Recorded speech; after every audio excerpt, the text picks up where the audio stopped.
नमस्कार मित्रों, आज अपन पढ़ेंगे 1857 की क्रांति के समय जो सहायक संधियां हुई थी 1857 की क्रांति से पहले, और राजस्थान में क्रांति के समय रियासती शासक कौन कौन से थे। मित्रों, अपन पढ़ रहे हैं माध्यमिक शिक्षा बोर्ड की जो नवीन किताब है उसके अनुसार बहुत डिटेल में इसको पढ़ने जा रहे हैं। तो मित्रों, आप वीडियो को शुरू से लगाकर अंत तक जरूर देखिए, वीडियो बहुत महत्वपूर्ण होने वाला है। मित्रों, आप वीडियो को पूरा नहीं देखते हैं इसलिए आपको बेनिफिट नहीं होता है। अगर आप वीडियो को पूरा देखते हो तो जरूर इसमें बहुत ज़्यादा सीखने को मिलेगा। देखिए, अपन कहाँ पढ़ रहे थे, पहले अपन ने पढ़ लिया था। देखिए, 3 की संधि की शर्तों में तय किया गया कि दोनों एक दूसरे के प्रति मैत्रीपूर्ण व्यवहार रखेंगे। देखिए, 1803 में काफ़ी जो है रियासतों ने अंग्रेजों के साथ में संधियां कर ली थी, और संधियां में ये तय किया गया था, ये अस्थायी संधियां थी, और उसमें तय किया गया था कि हम आपस में क्या रखेंगे, मैत्रीपूर्ण जो व्यवहार रखेंगे। कंपनी इन राज्यों से खिराज नहीं लेगी, आंतरिक मामलों में भी हस्तक्षेप नहीं करेगी। इन राज्यों की सुरक्षा का दायित्व कंपनी पर होगा, अन्य राज्यों से विवाद कंपनी की सहायता से सुलझाए जाएंगे। ये सभी इन्होंने संधि में शर्तें रखी थी और ये शर्तें स्वीकार भी की गई। भरतपुर, अलवर, जयपुर, जोधपुर आदि ने इन संधि पर हस्ताक्षर कर दिए। इन सभी जो रियासतों ने, भरतपुर है, अलवर है, जयपुर है, जोधपुर, इन सभी रियासतों ने जो इन संधि पर हस्ताक्षर कर दिए। 1811 में सेटन के स्थान पर चार्ल्स मेटकॉफ दिल्ली का रेजिडेंट बना। देखिए, ये बहुत ही 1811 में जो पहले था यहाँ का दिल्ली का रेजिडेंस वो था सेटन, और इसके स्थान पर जो अगला जो नया जो दिल्ली का रेजिडेंट बना था वो था चार्ल्स मेटकॉफ। देखिए, इन्होंने क्या नीति चली थी, इनकी क्या नीति रही थी, उनके बारे में थोड़ा सा पढ़ लेते हैं।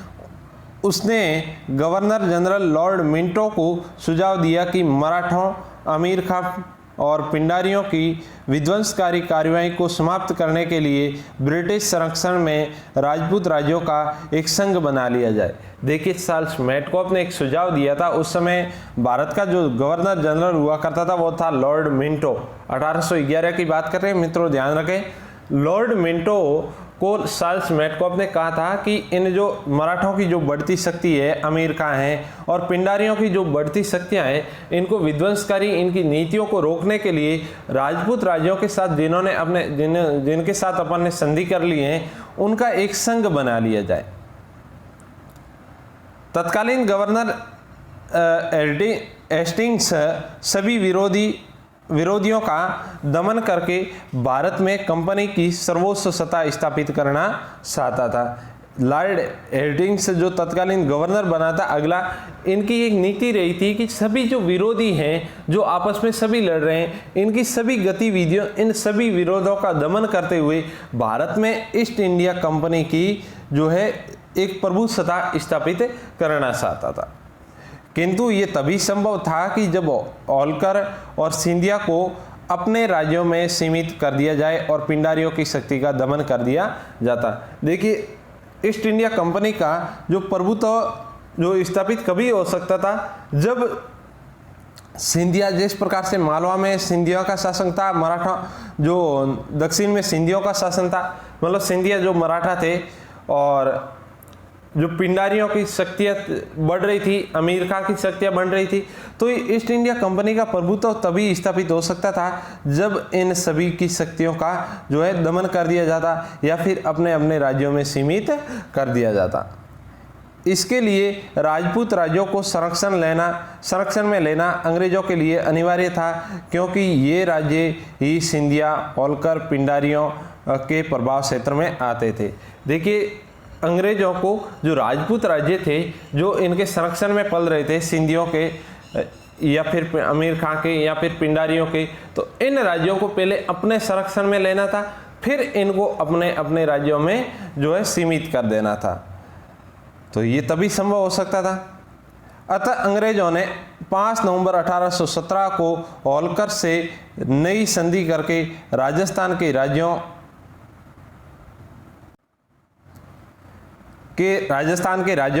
के साथ संधि करने का अधिकार प्राप्त कर लिया। देखिए मित्रों, जिस समय राजस्थान में 1857 की क्रांति हुई थी, उसमें राजस्थान के कौन कौन सी रियासतों के कौन कौन शासक थे। मित्रों, ये शासक है जो काफ़ी इम्पोर्टेंट है, काफ़ी एग्जाम की दृष्टि से काफ़ी अति महत्वपूर्ण है, क्योंकि कई बार एग्जाम में पूछा जाता है कि विभिन्न रियासतों के कौन कौन से शासक थे, विभिन्न रियासत का कौन कौन सा शासक था। देखिए, कोटा है, जोधपुर है, इनका उदयपुर रियासत का कई बार पूछा गया है। तो मित्रों, हो सके तो इनको मतलब एक पेज पर लिखकर अपने दीवार या टेबल पर सामने रख लीजिए और बार बार पढ़ने का प्रयास कीजिए। हो सके तो इनको रट लीजिएगा, क्योंकि मैं रटने का इसलिए कह रहा हूँ क्योंकि इनका आने का पूरा चांसेज रहता है और हर एग्जाम में लगभग पूछा ही जाता है। 1857 की क्रांति से सबसे बड़ा क्वेश्चन यही बनता है कि उस समय कौन सी रियासतों का कौन सा शासक था। तो कोटा रियासत का जो शासक हुआ करते थे वो थे राम सिंह। जोधपुर रियासत के तख्त सिंह के बारे में तो कई बार पूछा गया है एग्जाम में। और भरतपुर रियासत के जसवंत सिंह, मित्रों भरतपुर रियासत के शासक थे जसवंत सिंह। और उदयपुर रियासत के स्वरूप सिंह, जयपुर रियासत के राम सिंह द्वितीय, मित्रों कोटा के राम सिंह और जयपुर के राम सिंह द्वितीय।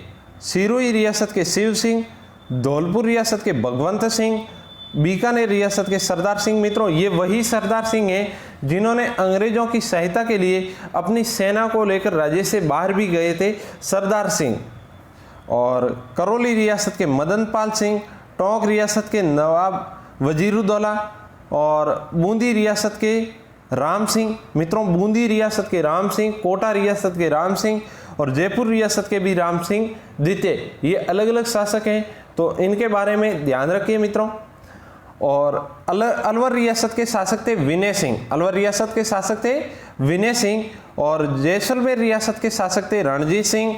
और झालावाड़ रियासत के शासक थे पृथ्वी सिंह। और प्रतापगढ़ रियासत के शासक थे दलवत सिंह। बांसवाड़ा रियासत के शासक थे लक्ष्मण सिंह। और डूंगरपुर रियासत के शासक थे उदय सिंह। मित्रों, इन शासकों को बहुत अच्छे से याद कीजिए और एग्जाम में आने का पूरा चांस रहता है। तो ये थे विभिन्न रियासतों के शासक। आगे है मित्रों, इधर मेटकोप का निमंत्रण मिलते ही करौली, कोटा, उदयपुर, बीकानेर, किशनगढ़, जयपुर, जैसलमेर आदि ने कंपनी से संधि कर ली। देखिए मित्रों, जो दिल्ली का जो बना था रेजिडेंट मेटकोप, इसने एक अच्छी से साल चली और इसने ऐसी शर्तें रखी जो रियासतों के साथ में, जो इन्होंने मतलब बहुत ही आसानी से मंजूर कर ली। और इनके साथ इनको प्रलोभन भी दिया गया कि आपको पेंशन वगैरह दी जाएगी। तो इसके प्रलोभन में आकर जो है इनके यहाँ की जो राजस्थान की विभिन्न रियासतें थी, बड़ी बड़ी रियासतों ने जो इनके साथ संधियाँ कर ली थी।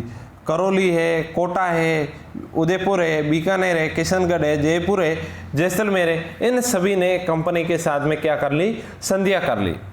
अंत में 1823 ईस्वी में सिरोही राज्य से संधि हुई। इस प्रकार 1817 से 1823 के दौरान राजस्थान पर स्थापित ये ब्रिटिश आधिपत्य 1947 ईस्वी में स्वतंत्रता प्राप्ति तक अक्षुण्ण रहा। देखिए, बात करते हैं सबसे पहले जो संधि की थी वो की थी करौली रियासत ने। सबसे पहले किसने की थी?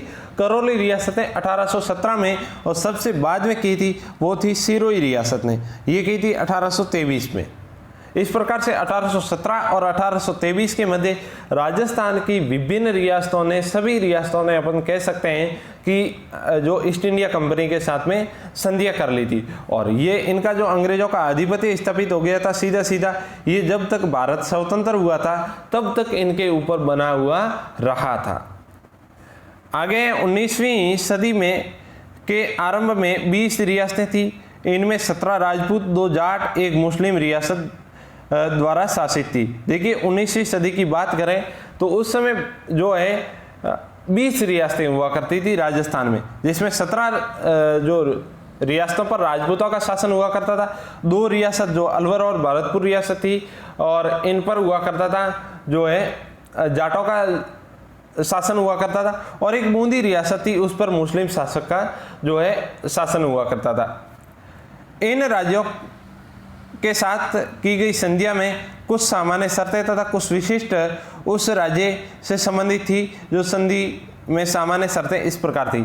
देखिए अंग्रेजों ने इनके साथ संधियां की थी, उस संधियों में कुछ सहायक जो है सामान्य जो शर्तें रखी गई थी, इनके बारे में मुख्य रूप से एग्जाम में पूछा जाता है और कथनों के बारे में कई बार एग्जामों में पूछा भी गया।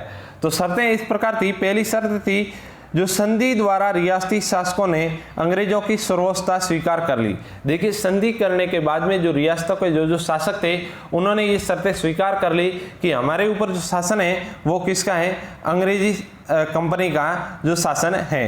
तो अंग्रेजों का जो भारत पर आधिपत्य है अर्थात जो सर्वोच्च जो अपने ऊपर जो सत्ता है वो किसकी है, अंग्रेजों की, ये इन्होंने स्वीकार कर लिया था। दूसरी है अंग्रेजों ने रियासती राजाओं का वंशानुगत राज्याधिकार स्वीकार कर लिया।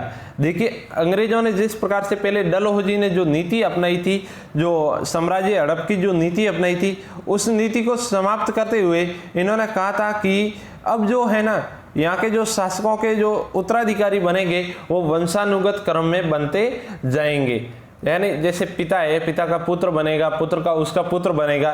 इस प्रकार से इन्होंने जो है वंशानुगत राज्य अधिकार स्वीकार कर लिया था, क्योंकि अंग्रेजों को पता था कि अब अपने आधिपत्य में आ गए ये लोग और जिस प्रकार से इनको जो उत्तराधिकारी तय करना है वो कर सकते हैं।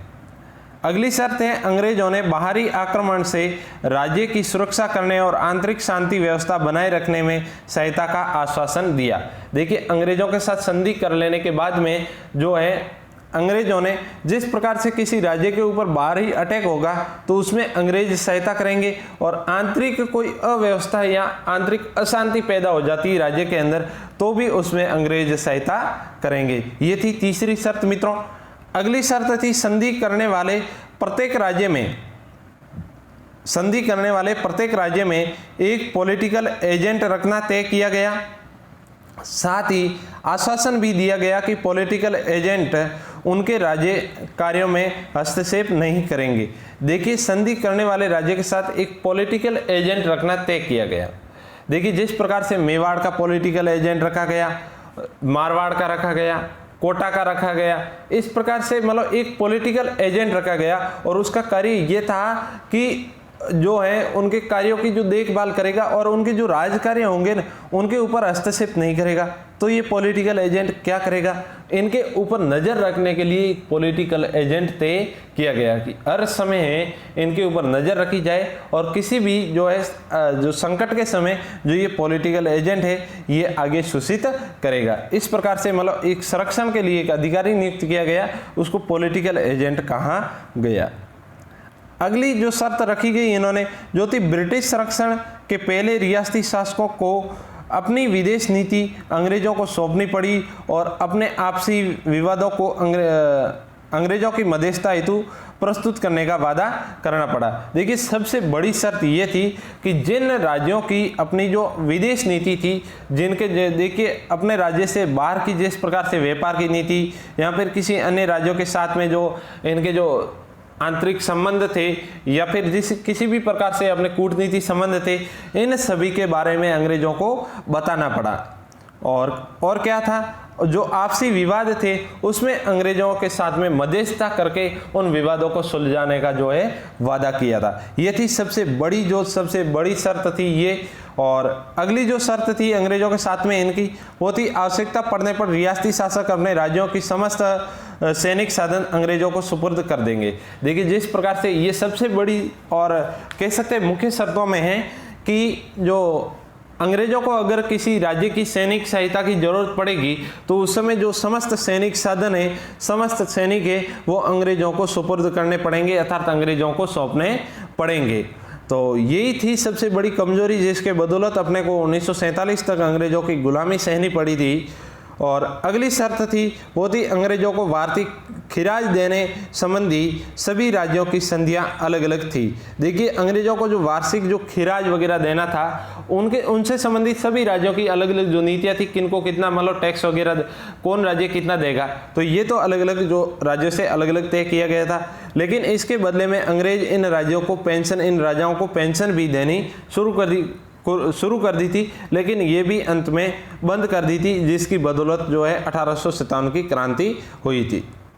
आगे है खिराज की राशि देने के लिए मराठों को दिए जाने वाले खिराज को आधार बनाया गया। ब्रिटिश संरक्षण स्वीकार करने के फलस्वरूप राजस्थान के रियासती नरेशों को सुरक्षा तो प्राप्त हुई, पर उन्होंने अपनी स्वतंत्रता खोनी पड़ी। देखिए मित्रों, मैंने कह दिया था कि जो है ब्रिटिश संरक्षण स्वीकार करने के बाद में इन रियासतों को, इन नरेशों को, इन राजाओं को सुरक्षा तो प्राप्त हुई, अपने आप ये तो सेफ हो गई, लेकिन इनके पास जो स्वतंत्रता थी, अपने आप में जो स्वतंत्र राज्य इनके पास में थे, ये अंग्रेजों के अधीन चले गए थे। और जो खिराज राशि दी जाती थी, इनका जो आधार क्या बनाया गया था मित्रों, इनको जो निर्धारित करने का आधार बनाया गया था कि जो मराठों को दिए जाने वाले खिराज के आधार पर बनाया गया था। तो मित्रों, कई बार पूछा जा सकता है कि जो अंग्रेजों को दिया जाने वाला खिराज जो राशि थी, खिराज राशि, उसका आधार क्या रखा गया? तो आधार रखा गया था मराठों को दी जाने वाली खिराज के आधार पर। ठीक है ना, जो मराठों को जितनी जो अंग्रेज अदा करते थे मराठों को, उसके आधार पर अंग्रेज इनसे वसूल करते थे। उपयुक्त संधियों में का राजस्थान के राज्यों पर बहुविध प्रभाव पड़ा। कंपनी सरकार को नियमित रूप से खिराज देने से राजस्थान के राज्यों की आर्थिक स्थिति कमजोर हो गई। देखिए, कंपनी को नियमित रूप से टैक्स देने से इनकी जो है आर्थिक स्थिति बहुत ज़्यादा कमजोर हो गई थी, क्योंकि धीरे धीरे इनका जो है जो बढ़ाया गया जो है टैक्स में, इनमें वृद्धि कर दी गई थी, और इसके बदौलत ये जो इनकी जो है आर्थिक स्थिति वो कमजोर हो गई थी। पॉलिटिकल एजेंट राज्य में व्यवस्था बनाए रखने के नाम पर निरंतर हस्तक्षेप करने लगा। देखिए, पहले में इन्होंने जो पॉलिटिकल एजेंट रखा था, वो पॉलिटिकल एजेंट से ये शर्त रखी गई थी कि ये राज्य में हस्तक्षेप नहीं करेगा, लेकिन निरंतर ये हस्तक्षेप करने लगा। शासन कार्यों और अधिकारों में कमी आई। कमी के कारण राजा शासन संबंधी कार्यों के प्रति उदासीन रहने लगे। ऐसी परिस्थितियों में ब्रिटिश पॉलिटिकल एजेंट राज्य में तानाशाह बन गए और कंपनी द्वारा खिराज वसूल करने के अलावा समय समय पर कई खर्चे बलात् थोप दिए जाते थे। देखिए, ये निरंतर जो है हस्तक्षेप करने लगा, और इनकी जो कमी, जो इनके जो अधिकारों में, जो शासन कार्यों में जो कमी आई थी, उन कमी के कारण और राजा संबंधी जो कार्य हैं वो क्या रहने लगे, उदासीन रहने लगे, और राजा अपने राज्य में ठीक ढंग से जो है कार्य नहीं करने लगे। और धीरे धीरे जो पॉलिटिकल एजेंट है जो यहाँ पर तानाशाह बनते गए, क्योंकि इनके जो शासन में इनका जो हस्तक्षेप बढ़ता गया, और कंपनी द्वारा खिराज वसूल करने के अलावा समय समय पर कई बलात् खर्चे थोप दिए जाते थे। देखिए, पहले तो एक खिराज ही देना तय किया गया था, लेकिन अंत में बाद में इन्होंने कई प्रकार के जो है खर्चे इन रियासतों के ऊपर डाल दिए थे। मतलब ये भी देना पड़ेगा, या फिर किसी प्रकार का संकट आ जाने पड़े अंग्रेजों के ऊपर तो ये भी खर्चा देना पड़ेगा। इस प्रकार से काफ़ी सारे इनके ऊपर जो टैक्स थोप दिए गए थे। अंग्रेजों ने राज्यों के आर्थिक साधनों पर भी अधिकार करने का प्रयास किया। नमक उत्पादन क्षेत्र जैसे सांबर झील, मेवाड़ में अफीम क्षेत्र उत्पादनों पर अधिकार कर लिया। शांति व्यवस्था बनाए रखने के नाम पर लगभग सभी राज्यों में अंग्रेजी सैनिक टुकड़ियां स्थापित कर दी, जिनका खर्च संबंधित राज्यों को वहन करना पड़ता था। देखिए मित्रों, जो है अंग्रेजों ने धीरे धीरे जो आर्थिक साधन हुआ करते थे राज्यों के, जो रियासतों के आर्थिक साधन थे, उनके ऊपर इन्होंने धीरे धीरे कब्जा करना शुरू कर दिया। जैसे अपन कह सकते हैं कि सांबर झील जो सबसे बड़ा नमक उत्पादन का क्षेत्र माना जाता था राजस्थान में, तो सांबर झील पर भी इन्होंने अधिकार कर लिया। जिस प्रकार से पचपदरा झील थी उस पर भी इन्होंने अधिकार कर लिया था। और मेवाड़ में जो अफीम क्षेत्र था, जहां पर अफीम की पैदावार होती थी, उनसे भी जो इन राज्यों को बड़ी आय मिलती थी, तो उन पर भी इन्होंने क्या कर लिया था, अधिकार स्थापित कर लिया। और बाद में सबसे बड़ी इन्होंने जो अपनी गुस्ताखी की थी, वो की थी कि जो शांति व्यवस्था के नाम पर है ना, राज्य में शांति व्यवस्था स्थापित नहीं है, इसलिए यहाँ पर अंग्रेजी सैनिक टुकड़ियाँ स्थापित की जाती है। तो यहाँ पर इन्होंने अंग्रेजी सैनिक टुकड़ियाँ स्थापित कर ली थी, जो समय समय पर किसी भी तरह से हस्तक्षेप करती थी, और इसी तरह जो अंदर ही अंदर इन राजाओं को जो है खोखला कर दिया था।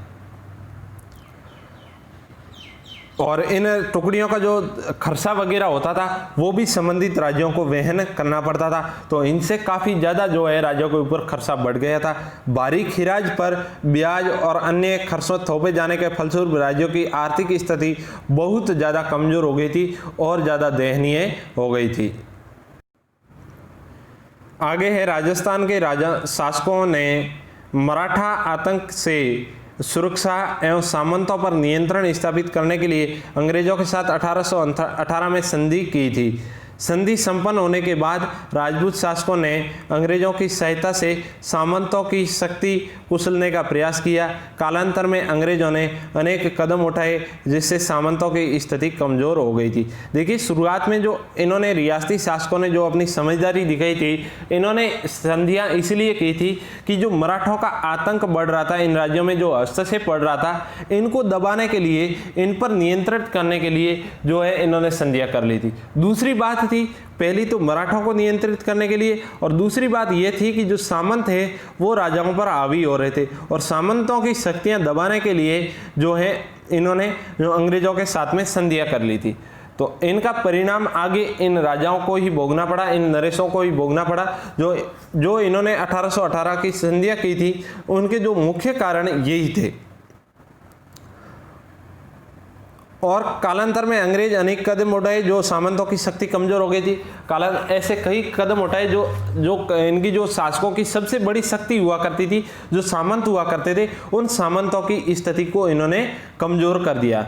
यथा सामंतों की सैनिक सेवा के बदले अब उनसे नकद रुपया वसूल करना निश्चय किया गया। देखिए, पहले तो सैनिक सेवा ली जाती थी, सैनिकों जो सामंतों के पास में जो सैनिक टुकड़ियां हुआ करती थी वो अंग्रेज लेना चाह रहे थे, लेकिन बाद में जो इन्होंने है जो सामंतों से नकद रुपया वसूल करना भी शुरू कर दिया था। नकद रुपया वसूल करना शुरू कर दिया था, यानी रोकड़ रुपये लेने शुरू कर दिए थे सेना के बदले। जागीर क्षेत्रों में सामंतों के कई विशेषाधिकार प्राप्त थे, जैसे जागीरों के निवासी अपने सामंत की आज्ञा के बिना किसी दूसरे स्थान पर नहीं बस सकते थे।